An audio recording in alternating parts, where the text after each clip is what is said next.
Hey Waffle Gang, I do hope you are well. My name is Mark and today we're checking out some more Reddit stories, and if you do love a Reddit story, why not consider hitting that like, subscribe, maybe that notification bell too, and let's crack on with today's first story. Much love guys. Now today's first story comes from the Ella Bullet from the Am I Overreacting, and today I messed up subreddit and it says, am I overreacting for putting a bag before a friendship? Clara, 35 female, and I, 33 female, have been friends for roughly 9 years. She supported me through a major breakup. I supported her through financial issues, and we have basically been a pillar in one another's lives for quite some time. Needless to say, there was a lot of trust there. Back in my 20s, I bought myself a Louis Vuitton bag as a celebration for graduating uni. I'd use this bag whenever I felt I needed a confidence boost because it made me feel like if I could handle uni, I could handle anything. I don't know why, it's just how my mind works, I guess.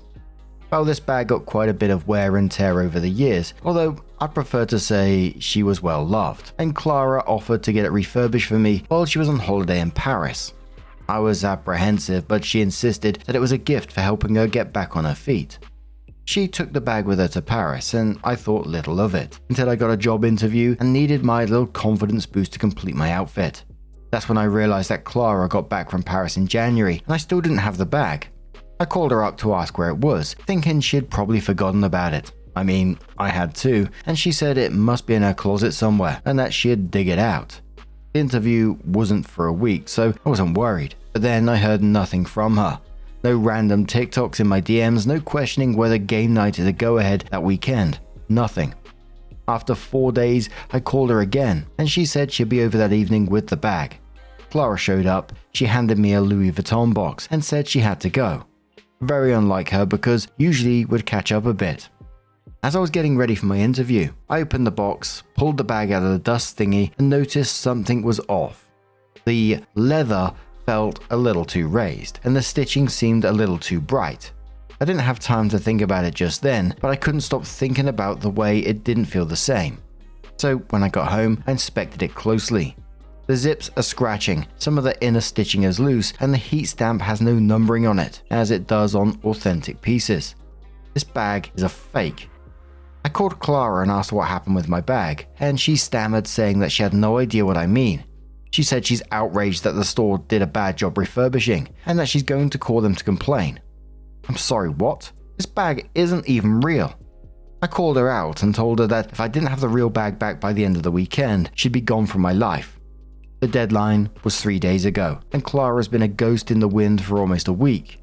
A couple of our mutuals say that I should keep the peace, while some others are outraged that she would essentially steal something sentimental. I can't help feeling guilty because she's been there through the thick and thin with me. So am I the arsehole for putting a bag before a friendship? And OP shared some images of the fake bag at the same time. A commenter simply says to OP, not overreacting at all. I would take this to the authorities if I were you. She's entitled as fuck and thinks you're dumb. That's not your friend. OP says I've been pondering that, but don't think that the local police would do much over this petty theft. Commenter says, if you have proof you bought the bag originally, this is well beyond the threshold for petty theft. OP says I only have photos of me holding the bag in older pictures, and I take the bag everywhere. It's been so long since I bought it, I don't have the original receipts. Commenter says, from what I was told, Louis Vuitton has records of all purchases. My husband bought a very expensive Louis Vuitton purse and wallet, and I told him to return it as it was too much money. He said I can't, and that the serial number of the purse is assigned to me. So maybe contact the company to verify that it was legit instead of this absolute knockoff fake, if you choose to contact the police. OP says I had no idea about that. I know the original bag was real. I went into the store and purchased it myself when I was 21. Thanks for the advice. What? So everything's registered to your name. That's crazy. Pretty good though at the same time, I guess. And what gets me in this is it just wasn't a shitty move in the moment. She didn't just steal it in the moment or whatever. I mean, that would be bad enough in itself. That wasn't that though. This was planned. She took the bag to another country under the guise of doing something nice, and at some point she's either sold it, kept it, gave it away, and then she sourced a counterfeit replacement. Then she put that fake bag into a Louis Vuitton box. Then she handed it back to OP, either thinking that they wouldn't notice or wouldn't challenge her. It's planned. And I really hope that the commenters are right and they're able to recover this bag in some way, or at least get the police involved to some degree, because let's face it, that's not a friend. A friend wouldn't do that to you, and it's that simple. So OP did come in with her update and says, been a couple of weeks since the deadline I set Clara to return the bag, and we didn't talk that entire time. Until one of our mutual friends, one that advised me to keep the peace, invited me to brunch yesterday. Oh, bloody hell, here we go. When I arrived at the cafe, the mutual friend said Clara was on her way and we needed to talk.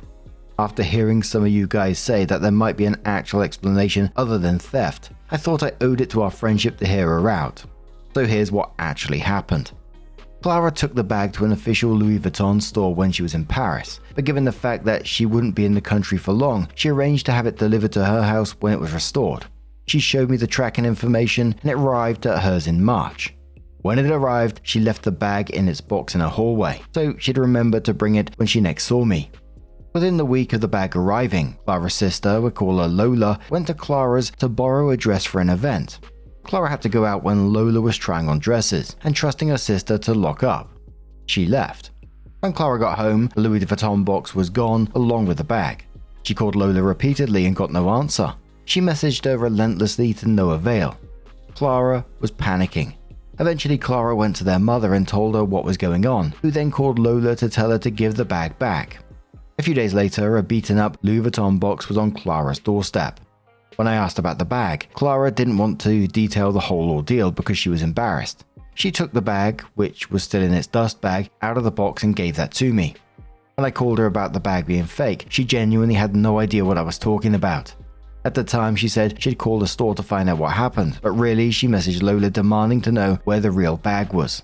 Lola responded, "You wanted a bag? You got a bag." Then blocked her on everything.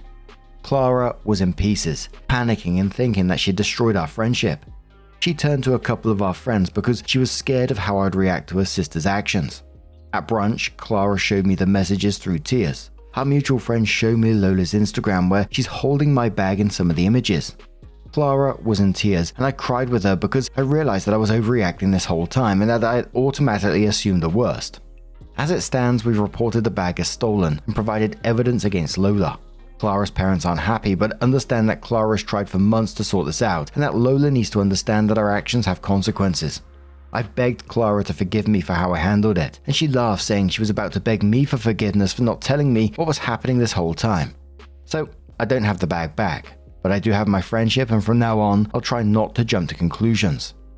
The commenter says, this actually turned way more heartbreaking than the original post. I feel bad for both of you for real. Opie says, the way I'm choosing to look at it is that I still have my friendship.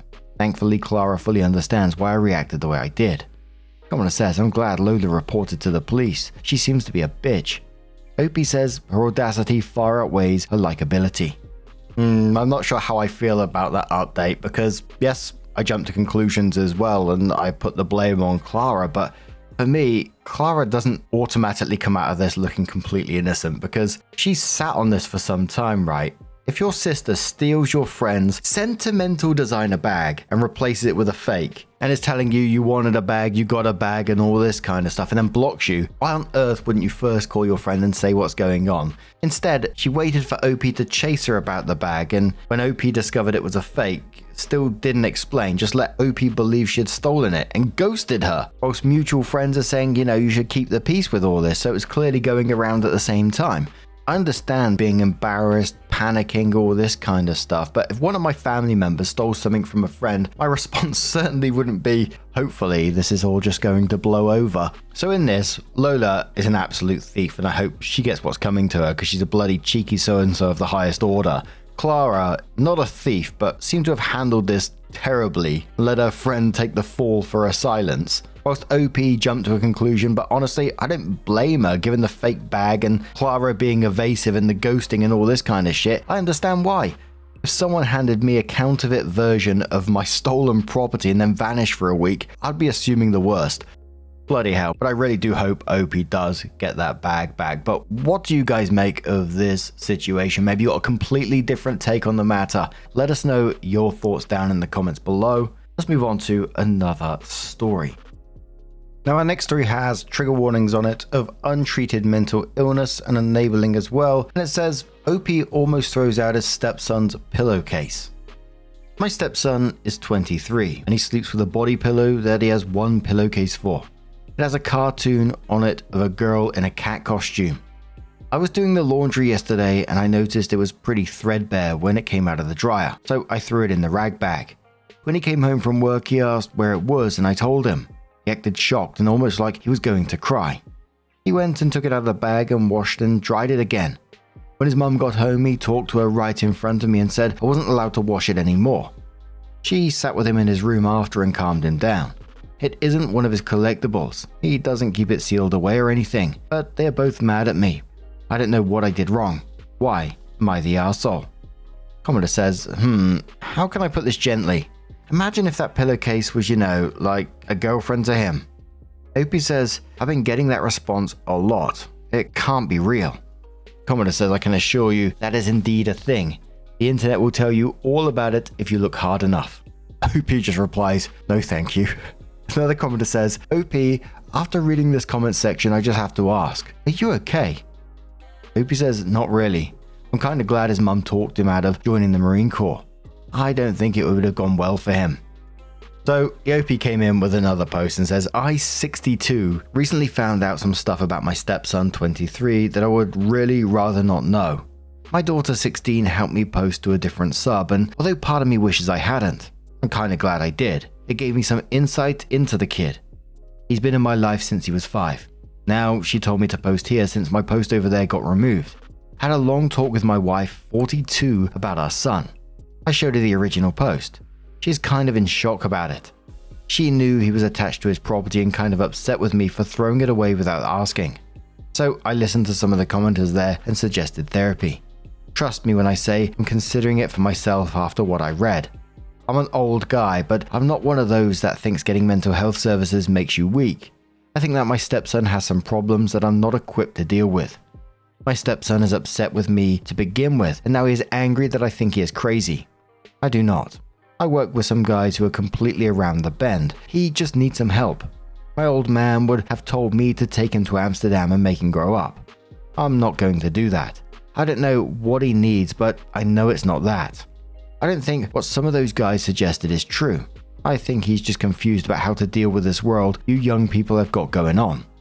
He said that he isn't crazy and I'm an arsehole for saying he is. Once again, I want him to get help. I'm not judging his life. How can I convince him that I love him, want what's best for him, and that he needs help? TLDR, my son is very attached to some of his bedding. He's 23. I don't know if it's like a security blanket or something else. I think he needs to see someone to help him get over this. I hope he comes in with another update which was titled, Am I the Arsehole for refusing to acknowledge my stepson's relationship? I posted in another group before it got taken down. I hope this is okay. My daughter says this is the same but different. My stepson has a relationship with a pillowcase.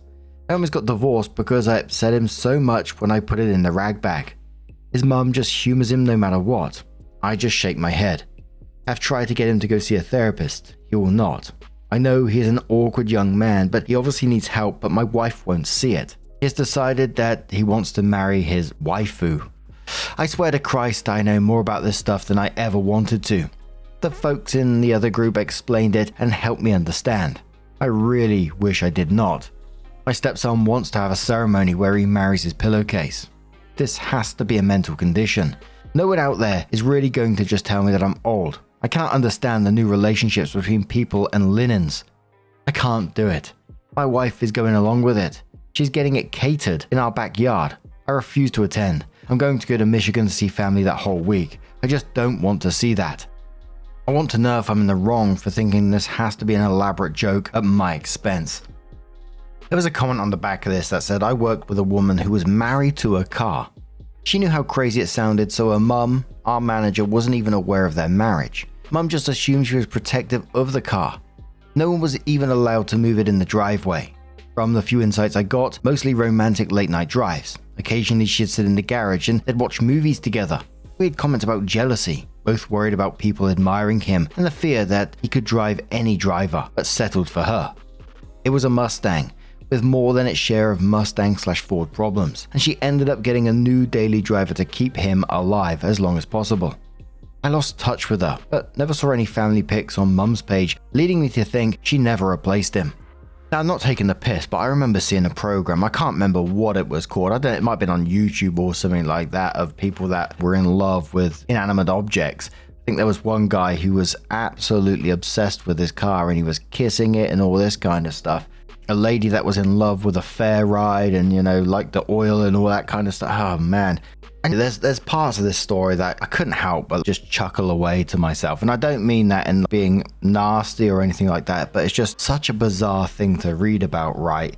But in the reality of it, that's a human and that's someone's kid at the same time. And it is concerning, isn't it? It's scary. Imagine if that was your kid, one of your relatives or something like that, and this was going on.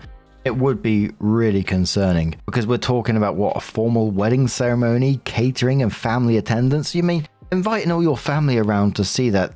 It's not going to go well, is it? So don't blame OP's concern at all.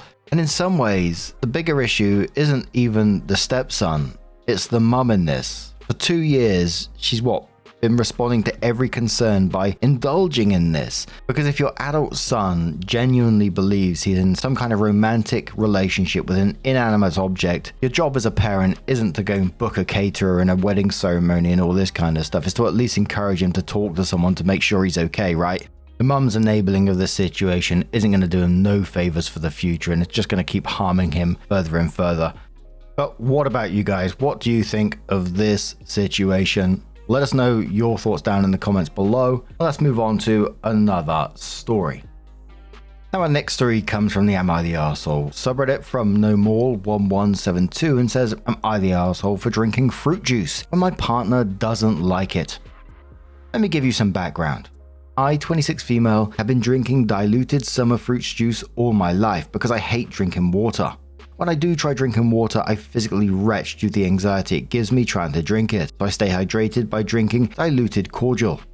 When I met my current partner, 34 male, let's call him Jim, I was drinking 30% cordial, 70% water, which I admit now was strong. About 6 months into my relationship with Jim, he confessed he didn't like me drinking the juice because it made my breath smell bad, of the juice. It stopped me trying new foods and it stopped us from traveling cheap because we'd have to pay for baggage just so I can take the juice on holiday. He even compared it to an addiction and how he's able to quit smoking so I can quit this. We decided to compromise and 1 year later had reduced it down to 5% cordial. I was able to take my juice in mini aeroplane bottles and I had to admit I was tasting food better. However, Jim was still not happy and we keep getting into fights about how disgusting it is and it is putting him off wanting to kiss me. I can't even have other fruit flavored drinks because Jim says it smells and tastes too similar. So I tried to give it up for him. It has been a month of attempting to drink sugar water. I'm getting panic attacks and dehydrated because I'm not drinking enough. I'm considering going back to the cordial because of this, but I'm worried I'll be letting myself and Jim down. Am I the arsehole for wanting to drink fruit juice, or do I need to keep pushing? A commenter says to OP, you should really clarify what cordial is where you are. It seems like it's an alcoholic thing in the US, but in many other places it's just concentrated fruit juice. Everyone sucks here. He's weird and controlling. You can drink what you like, brush your teeth, use gum and mints, mouthwash, lots of solutions if he doesn't like the way it makes your breath smell. But you do sound weirdly addicted. You're getting panic attacks because you can't have cordial. And why are you taking it on holiday with you? Can't you buy juice in whatever place you're visiting? Haha, no, that's nuts. Sorry. If he's annoyed by that, I can hardly blame him. Commenter says, if she drinks the summer fruits cordial and she refers to it as juice, she is most likely in the UK. That specific drink doesn't have sugar in it and it's not actual juice. Just to clarify, the summer fruits is a specific flavor. You mix a bit of it with water, like 5% and 95% water. Also, this drink does give me a bit of an odd taste in my mouth if I drink it often over a few days. I think it's the artificial sweetener causing it. Commenter says everyone sucks here. If the thought of drinking water makes you retch, you need to see a doctor. If the thought of kissing someone who drank fruit juice makes him sick, he needs to see a doctor and he's a control freak. Another commenter says, and the dentist, maybe doesn't want to kiss her because her teeth are fucked from literally never drinking anything without sugar or acid. Another commenter says, yeah, that will fuck up the bacteria in your mouth and shift the balance, so I fully believe that their mouth would taste disgusting. Just like how after drinking your mouth tastes gross because the dehydration and alcohol fuck up the bacteria and cause certain groups to grow out of control for a bit, making your mouth taste gross. Another commenter says, needing to bring extra baggage on vacation just to be able to bring juice with you is fucking nuts. This post is insane. There are so many options besides cordial. Like, what the fuck is going on here? I love it when people are just like so sassy. They're like, what? So confused. What's going on? Another commenter says, just out of curiosity, have you ever been tested for diabetes? You mentioned drinking only sugary drinks, and diabetes can cause your breath to smell like fruity acetone. Has he ever described it that way? And one more commenter says, everyone sucks here. You really need to see someone if you can't even tolerate water without gagging and are now trying to drink sugar water because you can't mix it with juice. There are a number of reasons this is beyond unhealthy. Your boyfriend sucks for being controlling, but to a degree I don't blame him. I would have just left though, instead of acting the way he is. On the first line of this one, I was like, oh yeah, I know many people that hate drinking water, but then I got to the point where, you're physically retching due to the anxiety. I think, oh bloody hell, that's not good, is it? And then needing extra baggage just to take the cordial with you, bloody hell. But OP did update saying, I've seen a few people not understand what I mean by cordial in the UK. It is concentrated fruit juice that is diluted with water. It is not alcohol. Also, the juice smells to gin because of the artificial sugar that's usually put into cordial. As for the situation, I know it seems like a strange situation to many of you. My parents were soft and let me have whatever I wanted, which has come to bite me in the ass. I realize I have some psychological issues regarding water. I know it's not normal to retch at water. A lot of you said I should dump gin, but I feel like I shouldn't until I've dealt with this issue. I talked to him about how much anxiety this has been causing me and my craving to go back to the juice. We ended up agreeing that we'll go to a doctor together, and he wants to support me getting used to water, even if it means going back to juice for a while. I don't want to throw away a relationship with Jim just because of my weird psychological problem. Thank you, everyone, for your messages. And hopefully OP does go to see the doctor and they find some plan to be able to tackle this retching at water and she's able to tolerate it, which will help her with the juice problem and probably help them with their relationship at the same time. But bloody hell, what a weird collection of stories today, right? But what do you guys make of this situation? Let us know your thoughts down in the comments below. Now, just a huge thank you for being here today, getting involved in the stories, your love, your support, your time. It always means the absolute world to me. So thank you so much for being here. Truly, it's absolutely amazing. And hopefully I'm going to see you in the next one. Take care and much love.